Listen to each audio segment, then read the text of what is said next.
Great. How many of you feel like first impressions are overrated, and when people get to know me, it's fine?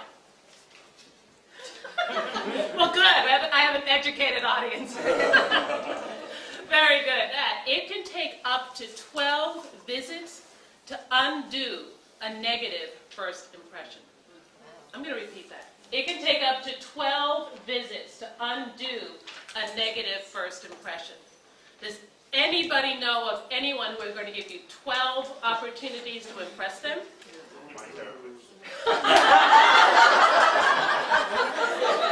Yes, therapists and mothers. That's great. That's great.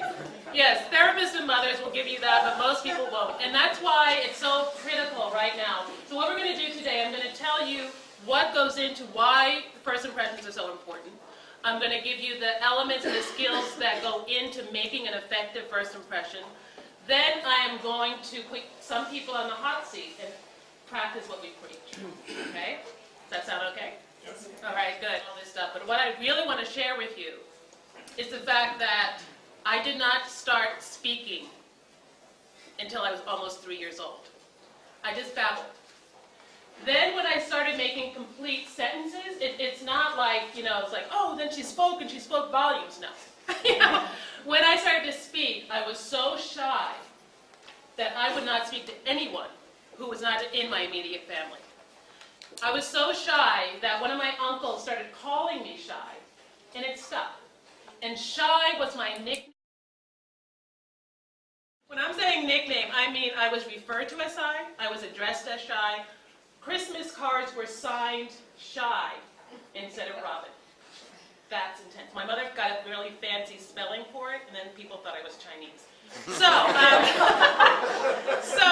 that was my childhood. But then there was a time when I knew that I did not feel comfortable being shy anymore. It was like a prison. It was like a cloak, and I didn't know how to get out of it. What happened was, fast forward to freshman year, still shy girl, freshman year in all-girls school, I hear an announcement that said the boys' school was having auditions for a play. And I said, okay, I'm going to audition. And I didn't tell anyone. I didn't tell my family, no one. I went to audition, I wrote my own monologue, I got the role. The rest is history, okay? So I became a successful actress and presentation skills person and trainer and coach, and who I am today because I decided that I couldn't be shy anymore. Being shy taught me so much. One of the things that I was doing when I wasn't talking was looking and listening and observing. I could see what communication was working, what communication was not working. When my sister said something, God, why'd you say that? You know this is going to happen. So when my mother said something, why'd you say that? You know Daddy's going to say this.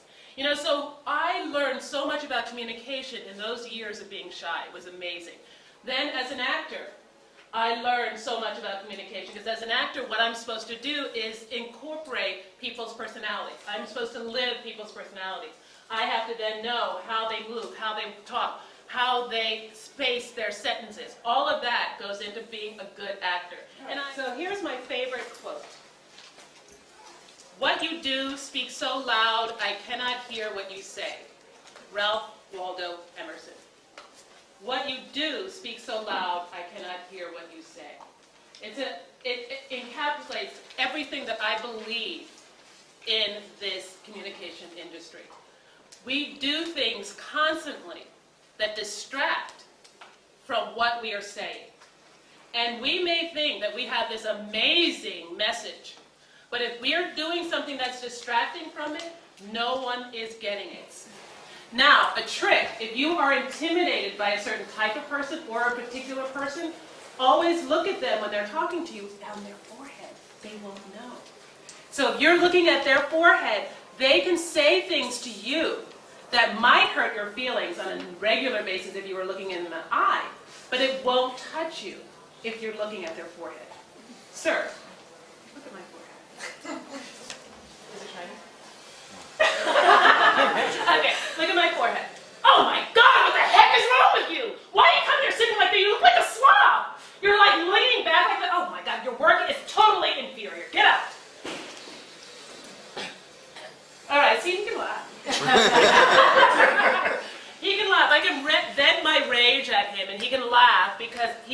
getting anything from here. You know, so somebody says, people say that your eyes are the windows of your soul. And later on, I'm going to share another thing that I heard, which was wonderful. Your voice is the window to your heart.